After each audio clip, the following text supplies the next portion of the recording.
What's going on, everyone? So, Jeremy Sochan with the San Antonio Spurs is a very interesting predicament, right? Because Jeremy is so young. He's still 21 years old. I mean, he's old enough to have been drafted in last year's draft. And he has some of the tools that you really want. And the projection of the type of player he could become actually makes a lot of sense alongside Victor Wembanyama, right? Him slotted at the power forward position. You know, he's 6'8", 6'9", right? His hustle, his energy, his rebounding, his defense, being able to switch and defend multiple positions, his even playmaking ability to an extent. Now, obviously, last year they tried the whole, point Sochan, and it didn't go the way that they had expected. It didn't go the way that they had hoped. But also, anybody probably could have told you that, right? He was 20 years old trying to basically be the do-everything guy right out the gate and have these it's not realistic. That doesn't mean he can't mold into that. That doesn't mean he can't become that. Doesn't mean that he can't be that, Draymond-esque type player where he's defending the best player on the other team, he's helping you rebound, he's making the plays, you're even running your offense through him at times, right? I absolutely do think that he's more than capable of doing that, right? This is a guy from his rookie to last season, gave you 11 points a game. Again, can do a little bit of everything out on the basketball court. Defensively is kind of where he really thrives. This is a guy that is just very versatile on the defensive side, right? And last year he was a 116.8, which, again, is you need the more complementary defense pieces, period, across the board, which hopefully with a Harrison Barnes and stuff could help go a long way, because now it's not just Jeremy Sochan going out there defending multiple positions. Chris Paul could still kind of do a little bit on the defense side. Obviously, he's not what he once was, but he at least still puts in the effort and energy. He still averaged 2 steals last year.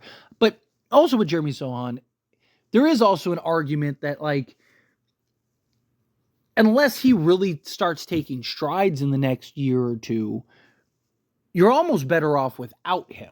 And you're almost better off letting another team kind of mold and shape him over the next, 3+ years, right? Because at some point, you're going to have to start making some tough decisions. At some point, you're going to have to start really kind of figuring out, okay, what are the pieces? How are we doing this? What's the approach? And there is an argument that particularly with Jeremy Sochan and his lack of three-point shooting, right? And it more than anything, he needs to work on his shot. If he can get his shot, I'm not saying he has to be elite, but at least good enough for teams to contest and challenge it, at least good enough for teams to not just leave him wide open, right? If he can kind of just find a groove from three, so you look at the last 2 years. His first year, he was 25% from three on 2.4 attempts. Last year, he was 30, I'll be nice, rounded up 31% on 3 attempts, right? He's got to at least get to 36, 37% from 3-point range minimum. If he can do that, then I think it goes a long way. But, you look at Harrison Barnes. He's the new addition. It makes more sense to start him at the power forward spot. Now, you can start Harrison Barnes at the 3, right? So your starting 5 could be Chris Paul, Devin Vassell, Harrison Barnes, Jeremy Sochan, and then Victor Wembanyama, right? That could be your starting 5, sure.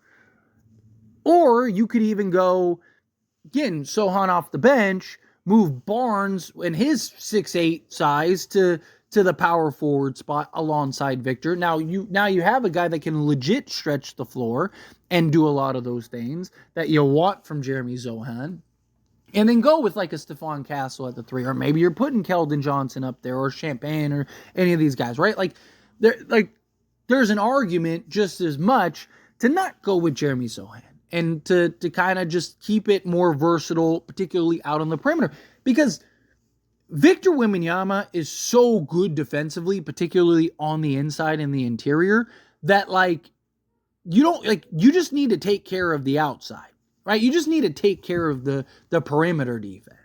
You just need to make sure guys aren't torching you every night outside.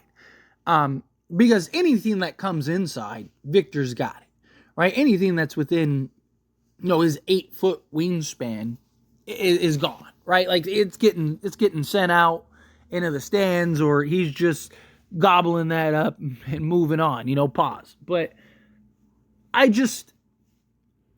it's really hard to gauge where Jeremy Sochan should be, right? Because again, the idea of what Jeremy can become, that versatile forward that can defend essentially 1 through 5, help rebound, help, make plays. You can run out of the post, right? Keep the ball going, right? You can run different sets and different actions with him as the primary playmaker and stuff. Like, the Draymond-esque type, right? Like, the idea of that alongside Victor, in theory, sounds great. And it would potentially even be great. But if he can't develop a shot and he can't shoot consistently enough, and it's hard. And yes, this year is looked at as a bit of a development year, right? This is a year that, okay, you got Chris Paul, you got Harrison Barnes, you got these guys to really kind of help grow, mold, shape, develop the young guys, the young cats, right? But Devin Vassell, him 25, like he's going to start taking his strides. We're going to find out what type of player he really is in the next year or so. Victor Wembanyama, again, last year I think there was a genuine argument that he was a top 15 player in the league, right? And if he moves into the top 10, so now you're going to have he just turned 24, right? Devin Vassell, right? In August. So you have a 24-year-old Devin Vassell. You have an incredibly young baby in Victor Wembanyama, who's already incredibly talented and gifted, right? What can Stephon Castle bring you immediately? We'll see, right, in the next year or so. Do you really have the time to let Jeremy Sochan spend the next 3 or so years really developing? Or do you use him as a trade chip alongside with a Keldon Johnson, alongside with, a Zach Collins and whatever else you have to really kind of expedite this process and go get that quality piece? Now, again, I'm not saying you just trade Jeremy Sochan to trade him, right? I'm not saying you just unload him just for fun. But if that move, if there is a player that becomes available that's like, man, this guy makes some sense, right? Do you look to go, okay, let's make him a trade chip? And I'm not even talking about a star. I'm talking about just, a quality sort of like let's say Wendell Carter Jr., right, becomes available. I actually like him a lot as that versatile power forward center combo that you could slot alongside Victor, can stretch the floor, knock down.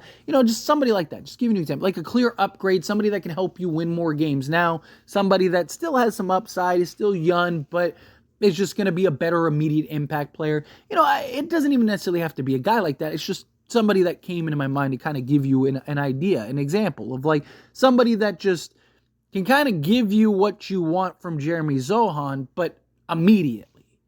Right? That you don't have to wait 2, 3, 4 years for him to really evolve into that guy. And now Devin Vassell is, 28, 29, and Wemby is starting to get in his 20s, and Wemby's making all this money. And it's kind of a rock and a hard place because, again, Jeremy Sochan does have a lot of potential. And he is a player that looks like he is capable of being a real impactful piece in the near future, but he just isn't that now. But that's fine because he's 21 years old. However, you have Victor Wembanyama, who is so good, so fast, and is only going to get better.